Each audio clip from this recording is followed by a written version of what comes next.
internetda ham qo'pol aytganda axlat ma'lumotlar juda ham ko'p. Bu nona qizim, biz buni taomlar bilan iste'mol qilamiz.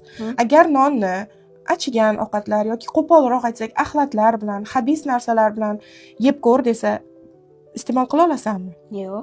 O'zi nonni yoniga hech qachon axlat, xabis narsalarni yaqinlashtirmaymiz, to'g'rimi? Nonni hurmat qiladi bizning xalqimiz, a? Endi nonni hurmat qilamiz-u, o'zimizni hurmat qilmaymizmi? Mana bu boshimizning ichida nima bor? Miya. Miya.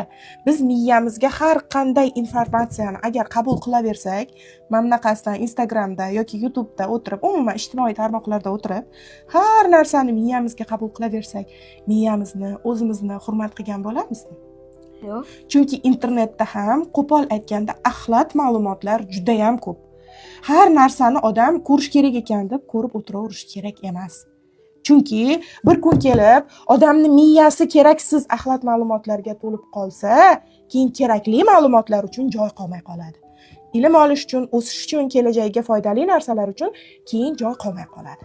Shuning uchun mayli ko'rma deb tamoman taqiqlay olmaymiz, lekin o'zing aql va tafakkur doirangda oldin buni tushunib, kerakmi, kerak emasmi yoki ikkilansang kattalardan so'rab, keyin ko'rishga o'rgangin.